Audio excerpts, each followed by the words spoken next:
All right, hey everybody, welcome back. I hope you're all doing well. Thanks for tuning in. Thanks for hanging out as always. So a few things I wanted to go over today, sort of a little check-in video. First thing I want to do is I want to put my tinfoil hat on. I'm already wearing a hat today.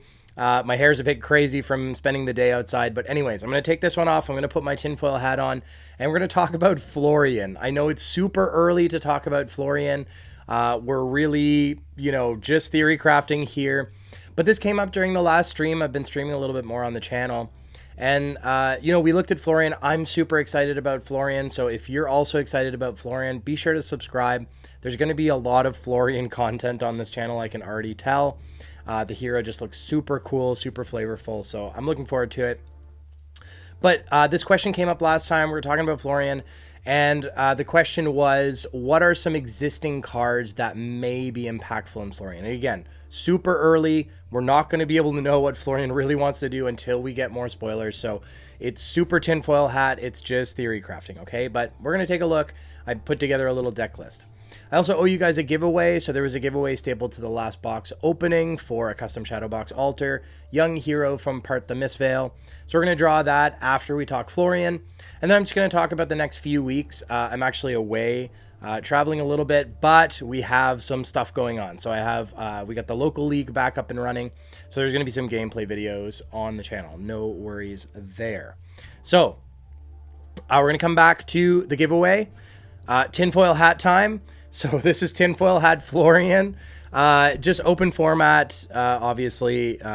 Probably not really playable until we get some more support for Florian or until we get some more spoilers so we can really properly theory craft with this hero. But super cool flavor wise, this hero. I'm super excited about it. So again, probably going to be a bunch of content for Florian on the channel. I'm never going to give up Vincent, so don't worry about that. But anyways, I started off with sort of so we're going to go through essentially cards that are currently in existence or that we're currently aware of. A few of them are not in existence yet, but that I think are going to be impactful in Florian, or we'll just talk through some of my early ideas. So first and foremost, just some placeholders. Good Runeblade equipment. So Crown of Providence, awesome headpiece. I'll talk a little bit about the inventory and how I organize this. Spring Tunic, sure, why not? Grasp is the first one, which is sort of relevant or potentially relevant for Florian because, let's read Florian. So if there are 4 or more Earth cards in your Banish Zone, and there are some mechanics in the new set that allow us to get Earth cards into our Banish Zone. So if and when we manage to get 4 of them in there, whenever we would create 1 or more aura tokens, instead we create that many +1. So we get a bonus 1 aura whenever we make auras. So Grasp of the Arknight makes rune chant tokens, which are auras. So we would pay 2 to make a rune chant token, presumably if we have no rune chants floating sort of thing. You pay 2, create a rune chant token, and if Florian is online, he's going to make you a second rune chant token. So now Grasp of the Arknight reads, pay 2, create 2 rune chant tokens, which is very good. So Grasp is probably going to be pretty impactful. Spellbound Creeper is just there because it's shenanigans for Runeblade, so it's super fun. And I have Scepter of Pain in here for now. Obviously, we don't. His common weapon, his signature weapon, has not been spoiled yet. So I have Scepter of Pain here as a interesting discussion point. So let's read it for now. Once per turn, action, pay 2, deal 1 arcane damage to any opposing target. Create a rune chant token for each damage dealt this way. So right off the bat, we deal, if they allow this 1 arcane to hit, we would create a rune chant token. Florian would double it up as long as his ability's online. So, something to keep in mind. There's some more shenanigans. We'll come back to Scepter of Pain in a second. I included Bramblespark because this is just this is probably my favorite card from Tales of Aria. I got into the game during Tales of Aria. Tales of Aria pre-release was my first event I ever played, and Actually, my first CC hero that I built was Chain, but I was very into Briar as well. But I didn't really like Cherio's Briar. I'm getting off topic. I really like the Go Tall build of Briar, so I was trying to make that work. And I'm really hoping, and I think that Florian might be going down that, Go Tall strategy. Just a feeling I have. And we have a little bit of evidence for that as well. But for that reason, Bramble Spark I think is going to be really impactful. It was already impactful in Briar. It's a 0 for 4 essentially. It gives, well, as long as we can Earth Fuse. If you Earth Fuse, so if Bramble Spark was fused, the next attack action card you play this turn gets +3. Regardless of whether we fuse or not, it will staple this text to your attack. So the next attack action card you play this turn gains, when you attack with this, deal 1 arcane damage to target hero. So your next attack would then deal an arcane damage, which is relevant for on hits or on damage, sort of like activation sort of things. And it could also buff your attack +3 if we're able to fuse it. So Bramble Spark, awesome card. I very much think that it may, very much think it may. So this is what this whole video is about. We're theory crafting, right? But I really love Bramble Spark, so it's in the main deck. Before I go any further, the main deck are the cards that I'm most excited for in Florian currently, until we learn more. I have an inventory. My inventory is like my tier 2 cards. So we'll go through those as well. And then I have some maybes. But the maybes are like, these cards are kind of cute. Maybe they'll have an impact, but probably not. So tier 1 cards are my main board here. And I'll share the link. It's going to be in the description if you're curious about my thoughts here. So I also just included Burgeoning. It's a 2 for 6. If you play it from Arsenal, it's a 2 for 7. So it's just a big, meaty earth attack. So why not? So it's in the list. Here's a new one. This one, here, I'll try and zoom in. This is one of the new cards that were spoiled from the new set. So this card does not exist yet. Channel the Millennium Tree. It is a 3-cost non-attack action with Go Again. When this enters the arena at the beginning of your action phase, amp 3. So amp, essentially your next arcane attack will, it buffs your next arcane attack. So amp 3 would buff your next arcane attack by 3. So it could make a rune chant deal 4 instead of 1. But it could also buff Scepter of Pain, which deals 1 arcane damage to any opposing hero. It would deal 4 arcane damage instead if this was amped. And create a rune chant token for each damage dealt this way. So if they take all 4, if they're only running AB1, they take 3 of it, we're going to create 3 rune chant tokens. If Florian's online, we're going to create 4 rune chant tokens. If they take all 4 of the Scepter of Pain, we're going to make 5 rune chant tokens with Florian's abilities. So this is why Scepter Pain is in the list right now. And Channel the Millennium Tree is a very, very interesting card.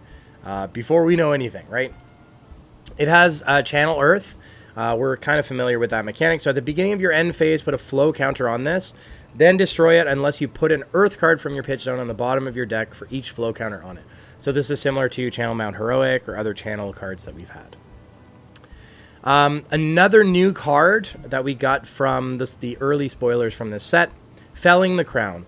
So if there are 4 or more Earth cards in your Banish Zone, this gets +4. So it obviously synergizes quite well with Florian's ability. The whole thing is about trying to get 4 Earth cards in your Banish Zone. So if we meet that criteria, this gets +4. So it becomes a 3 for 8 rather than a 3 for 4. It does drop block for 3, which is great as well. So 3 for 4, not a great rate. 3 for 8, pretty good. So if we meet this ability, or if we're able to, build up those Earth cards in our Banish Zone, it's going to be a 3 for 8. It has Decompose, so it helps us. So this is a hint as to what Florian wants to do. So Decompose, let's read that. New keyword. When this attacks, you may banish 2 Earth cards and an action card from your graveyard. If you do, each hero puts a card from their hand on the bottom of their deck. So this alone is going to allow you to start to fill up your Banish Zone with Earth cards and reach that critical mass of 4 to turn Florian's ability on, to turn its own ability on. So as soon as you meet that criteria after you attack, it will go up from a 4 to an 8, right? So we're probably going to see a lot more cards that have this Decompose mechanic, which is going to really reward you for playing an Earth-heavy deck, right? So maybe the Elemental Runeblade cards, even though they have Earth Fusion and they do, benefit from Earth cards, it's going to be interesting to see how important, that Earth subtype, I guess, is going to be. So really, really cool. This is in the main board, of course. We only know of a few cards. Mavrian Skies, it's sort of a no-brainer card for any Runeblade deck, but in this case, if Florian's ability is online, it's going to create you one more rune chant. So Mavrian Skies, the next Runeblade attack action, you play this turn, gains Go Again. If it hits, create 3 rune chant tokens. Well, now with Florian's ability, if it hits, it's going to create 4 rune chant tokens at red, 3 rune chant tokens at yellow, and 2 rune chant tokens at blue. Now, something to consider is we don't know yet, again, how important the critical mass of Earth cards is going to be and how many Earth attacks we're going to get. So it'll be interesting to see how many of our attacks are Runeblade attacks and how many attacks are Earth attacks, like Burgeoning. So Mavrian Skies would not work with Burgeoning, for example. So for now, it's in the main board. We will see sort of how the deck shakes out, but it's a card I'm keeping an eye on. So I'm not encouraging any specking, by the way. I don't want you guys to go out and buy out all of these cards. Obviously, some of them don't exist yet, but just be aware and maybe have your playset ready or buy some foils if you want them, if you're excited about Florian, okay? That's sort of what this video is about. Meet and Greet, I love this card, and I think it actually might have a home in Florian. If Meet and Greet hits, create a rune chant token. I'm going to repeat it again. Florian, if his ability is online, it's going to create us a second rune chant token. If you've dealt or deal arcane damage to an opposing hero this turn, Meet and Greet gains Go Again. So that's an interesting interaction with Bramblespark, right? Bramblespark says the next attack action you play this turn, when this attacks, deal 1 arcane damage to target hero. So Meet and Greet would be the card that's dealing that arcane damage. Or if you have a rune chant token coming in before Meet and Greet. So there's ways for you to deal that arcane damage on presentation of this attack. If they then choose to take that arcane damage, or if they previously took arcane damage earlier in the turn, this will gain Go Again. But it's really about that on hit, create 2 rune chant tokens with Florian's ability that makes this, a card that I'm keeping an eye on. Revel in Runeblood, pretty simple. You're going to see this sort of like throughout. Whenever we see create a rune chant token, well, with Florian's ability, it's going to create an extra rune chant token. So create 4 rune chant tokens turns into create 5 rune chant tokens, 4 plus 1. At the end, this is more of a downside in Zen State, where you want to try and roll those rune chants over to the next turn to unlock your banish zone. Well, in Florian, who cares? So you might not you might not have the opportunity to float rune chants. So that's not much of a downside anymore. The second bit of text in Revel in Runeblood. So 0 for 5 rune chants, pretty damn good. I love Stir the Wildwood. This is such a cool card. The ceiling on it is so high. It's a 2 for 5 at base, which is not terrible. Blocks for 3, has a lot going for it. It also has a very cool alternate art option. So one to take a look at maybe now before Florian gets released. If you've dealt arcane damage to an opposing hero this turn, Stir the Wildwood gets +2. So again, Bramblespark can facilitate that damage, that arcane damage. Rune Chant can facilitate that arcane damage, but if they've dealt or they've taken arcane damage this turn, it's going to go up to a 2 for 7. If it's fused, it has Earth Fusion, and we're going to have, regardless of what gets spoiled, we are going to have a critical mass or access to a lot of Earth cards, right? We already see 2 that were spoiled, so we're going to see some more for sure. So fusing this is probably not going to be that difficult in Florian. So now it becomes a 2 for 9, which is absolutely insane. So really cool card. Definitely keep an eye on that one. We're making auras. That's the name of the game, right? Whether that be rune chant tokens, whether that be, well, we'll look at Germinate in a second, but embodiment. We're making auras, and we're making several of them potentially. So Swarming Gloomveil is another one that I'm going to keep an eye on. If you've created 1 or more auras, it gains Go Again. 2 or more, it gains +1, so then it becomes a 4, 0 for 4 Go Again. 3 or more, when it hits, you can't prevent arcane damage. So follow that up with a Revel in Runeblood, and all of a sudden you're forcing potentially 5 damage that they can't prevent. So Swarming Gloomveil, really interesting. Then we got a bunch of blues. I'm willing to bet that Florian's going to want a decent amount of blues in the deck. The first one is Autumn's Touch. This was sort of an easy include for Briar, and it's probably going to be an easy include for Florian. It's a Earth card that we can try and get in Banish, or that we can fuse with. It's a 3 for 5, which is not a terrible rate. It's blue, and it blocks for 3. So it has a lot going for it. Blue Autumn's Touch is a great card. And it's probably going to be a good one for Florian. Something to keep an eye on as well, or something that we know now, is that we're going to have Earth Runeblade action. So before we had Elemental Runeblade actions. Now with Florian, who is an Elemental Runeblade hero, they have access to Elemental Runeblade actions, as well as now Earth Runeblade actions, which, little aside, the border on this card is the most beautiful border I've ever seen on a Flesh and Blood card. The Earth Runeblade border is A+. I love it so much. So we're going to do some alters with that border for sure. I just absolutely love it, and it's probably going to look insane in foil and probably even more insane in cold foil. I'm very excited. So Germinate is a Florian specialization. This was another early spoiler. Create a Runechant token or Embodiment of Earth. So Embodiment of Earth buffs our non-attack actions. So it allows our non-attack actions to block for +1 per embodiment. Repeat this process X or X more times. So it is XX, by the way. So if we pitch 6, you know, X is equal to 3, 3 and 3. So then it would read create a Runechant token, create a Runechant token, create a Runechant token, or any number of, well, I guess, you know, create a Runechant token, Embodiment of Earth, Runechant. So you can do 2 Runechants, 2 embodiment, or 1 Embodiment of Earth, or 2 Embodiment of Earth, 1 Runechant, any combination of those things in this example where we're pitching 6. However, this works very well with Florian's ability. If Florian's ability is online, every time, so let's say we pitch 6 and we have 3 instances of creation, it's going to buff each of those instances. So we're going to pay 6.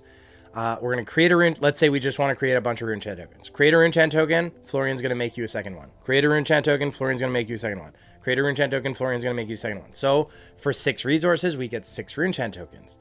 So as long as Florian's ability is online, we get 1 of these auras, either a Runechant token or an Embodiment of Earth, for each resource that we pitch. So we can pitch 6.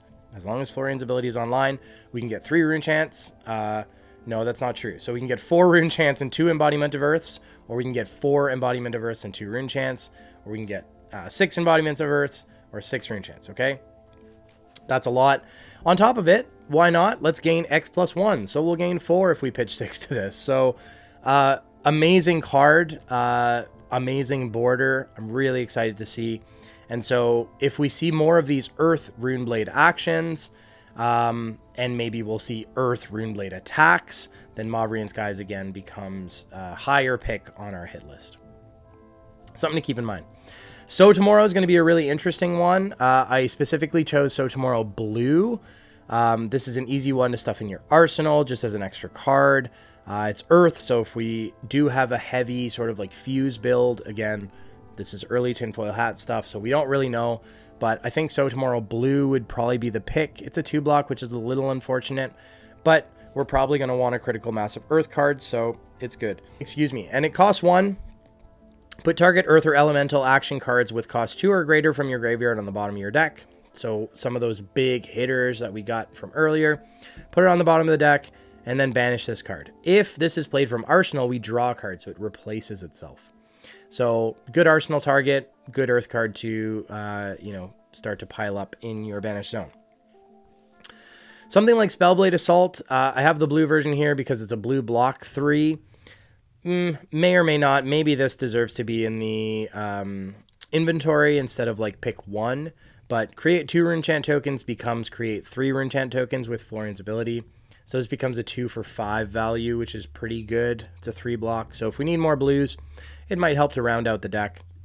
Tome of Harvest, another interesting one. Again, giving us more access to Earth if we don't get enough support from the set, which I assume we will. But as an additional cost to play this, we put a card from our arsenal on the bottom of our deck, and we get to draw a card. 3 cards. So we pitch 1, we play this one, we bottom a card from our arsenal, and we get to draw 3. So it's an interesting card. It was an interesting card in Briar, and it's one that I'm going to be keeping an eye on for Florian for sure. Okay, so we'll go quickly through my inventory picks. May or may not be, you know, these are my like tier 2 picks. So Deathly Duet, meh. When it attacks, if an attack action card was pitched to play it gains +2. If a non-attack action card was pitched, it creates 2 rune chance.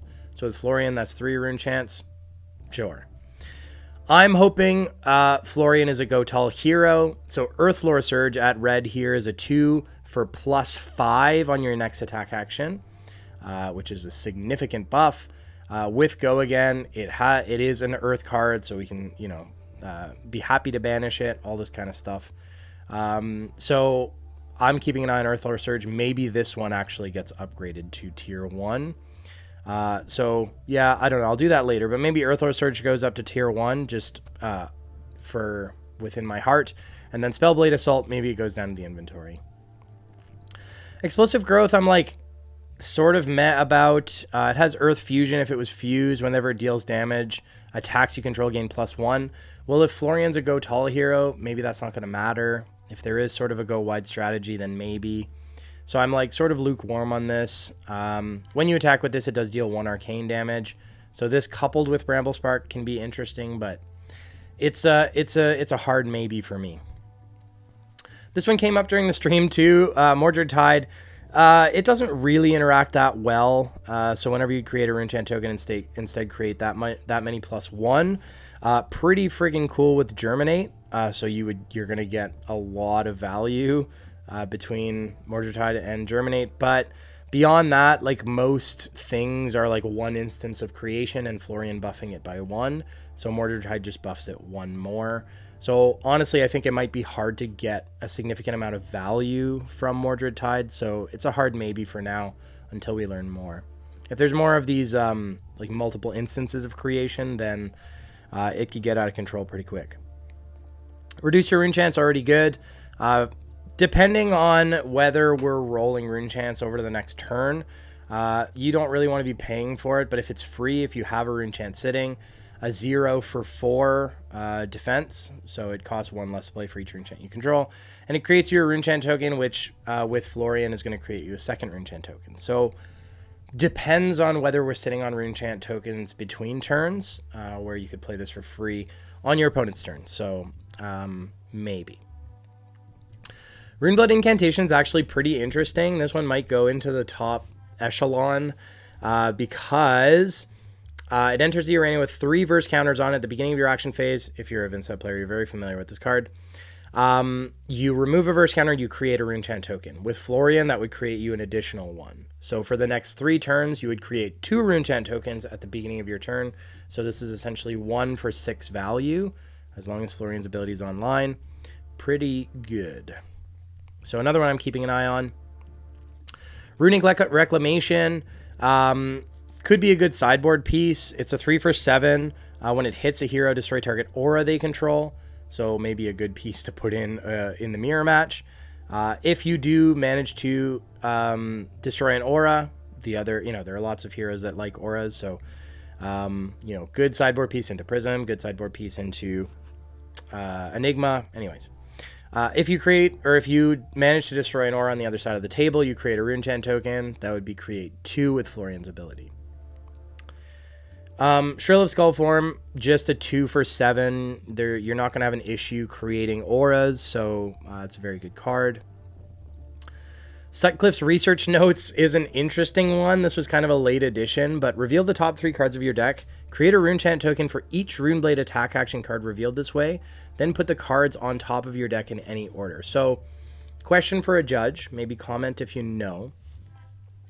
It says create a Runechant token for each Runeblade attack action card revealed this way. So, I don't know if the instance of creation is 1, or it's like I reveal 1, I create a Runechant token. I reveal the second one. The way it's worded, to me, create a Runechant token for each attack action card revealed.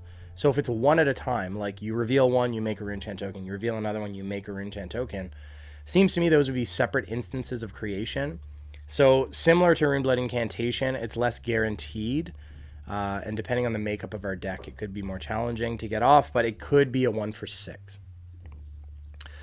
Again, I'm sort of like, I'm not convinced on it, but it's there just in case. so then you can't say, what happened to Sutcliffe's research notes? You never say anything. Anyways, I'm just kidding. Amulet of Earth. If we need more Earth actions, it doesn't block, which sucks, but it has an interesting ability. Destroy it to make sure something hits or make something block better. You can only activate this if you've Earth Fused this turn, so I don't know. Maybe, probably not. Oath of the Arknight is a blue 3 block, again, if we're missing or if we need a critical mass of those. Could be interesting. Buffs an attack +1 and creates us a Rune Chant token, which becomes 2 Rune Chant tokens. Spellblade Strike for the same reason that Spellblade Assault is interesting. It becomes a 1 for 4. 1 for 2, creates a Rune Chant token, and a second one if Florian's online. Blue block 3 is always good. So another one I'm just keeping a little bit of an eye on, not super sure. Then for funsies, we just included Balance of Justice because it's probably going to be in the sideboard anyways. Dyadic Carapace because it does block very well as a Runeblade equipment, and it has Arcane Barrier 2, so it's probably going to be in the list as well. One to keep an eye on and maybe pick up if you are planning on playing Runeblade. Vexing Quillhand is very interesting in Florian as well, so into aggro matchups where you're not going to be able to be pitching to the other Grasp of the Arknight. This will create you 3 Rune Chant tokens with Florian's ability instead of 2. So destroy this, create 3 Rune Chant tokens is quite good. So it's another one that I would just make sure I have my copy. My maybe board, I don't know. Amulet of Earth is actually here, so it shouldn't be in this one. I must have downgraded it. Channel Mount Heroic, I'm not convinced that Florian's going to be a go-wide hero, so you're probably not going to get enough value out of Channel Mount Heroic for it to be worthwhile. This is, again, tinfoil hat, my initial thought. Read the Runes is a 0 for 4 Rune Chants with Florian's ability. Sonata Galaxia, maybe if we play a higher volume of auras, it can help tutor. So it's one that I'll definitely be keeping in mind, but not super sold on. Cryptic Crossing is cute if you're able to consistently meet its ability. So it's a 3 for 6. If an attack action card and a non-attack action card, if they were both pitched to play this, so you have to, pitch a red or a yellow first in order to pitch them both. Kind of a hard, thing to achieve. The first time this deals damage to the defending hero, they discard a card and you draw a card. So it's got a cool on hit or dealing damage thing, which can work well with Bramblespark, for example, because that 1 arcane that Bramblespark is sending at it is actually coming from the card itself. So that could trigger that ability. But again, it's probably a little too cute. I don't think it makes it into the list. But there you go. Those are my initial thoughts. It took me longer to get through that than I thought it would, but hopefully that's helpful. Definitely, again, I'm going to include this list. It's not really a deck, but it's a starting point of cards that I think might be impactful in Florian for what little, information we have about the hero. But I'm that excited. I really want to, I'm really excited to see what this hero is going to do. So our first discussion about Florian. So hopefully you found that helpful. Let me know what you think. Did I miss the mark on any of these cards? Do you have any suggestions of a card that I missed that you think is going to be impactful in Florian? I'm really curious, so be sure to leave a comment on this one. And to reward you guys for commenting on the last video, there were 24 comments, and we're going to draw one right away to see who our lucky winner is going to be. Mickeyall89. I'm most excited for new. This is a name I recognize as well. I can't remember if you've won before. I don't think so. So congratulations. And so you kind of mentioned new and Zen here. So I'm most excited for new, but I definitely think Zen has a bigger impact right now. Let me know which one you would be more likely to play in Blitz. And I will go ahead and make you that altar. So reach out, Mickeyall89. Be sure to send me an email, zenstatefab@gmail.com, or reply to this. Just get in touch in some way. Social media works too. And I will get you, or I'll get started on that altar right away for you, and I'll send it to you. So email is probably easiest, so you can get me your shipping information. So last thing, I just wanted to give a little bit of update on what's going on with the channel. I am away for the next couple weeks, but the local league is back up and running, and I'm filming those games, so I'm going to have some Zen State gameplay footage on the channel here shortly for you guys as we work our way through the local league. And very, very exciting announcement, I'm also going to be playing in the league that means nothing. So if you don't already, be sure to go and subscribe to Go Again Gaming. So Az from Go Again Gaming, friend of the channel, one of the members of the Living Legends podcast. So shout out to them, shout out to Bill, shout out to Kel and Az. So Az Go Again Gaming, make sure you go and subscribe to Az's channel, Go Again Gaming. The League That Means Nothing is a super fun league. So this is season 2 of the League That Means Nothing. Bill and I casted some games for season 1, so you can go back and take a look at some of those, but really, really fun games. We have a ton of names in this league, some that you might recognize. So here I am on Zen State, but lots and lots of interesting. The meta is wide open, okay? The meta is wide open. Take a look. There are 2 Zen States. There is one of a bunch of heroes. The meta is really, really wide open. There's only one Zen. It's Bill. So we gave Bill special permission to play Zen to convince him to join the league. So we got Bill, we got me, we got a bunch of familiar names. I'm really looking forward to it. It's going to be a lot of fun. I'm playing my first round this week. And these are all going to be casted and posted on the Go Again Gaming channel. So make sure you're subscribed there to get some bonus sort of gameplay action over there. But again, some gameplay footage coming on this channel as well, so keep posted on that. Again, make sure to like, comment, subscribe. Let me know what you think about Florian, if I missed anything, how excited you are, and we'll chat again real soon, okay? Cheers, everybody.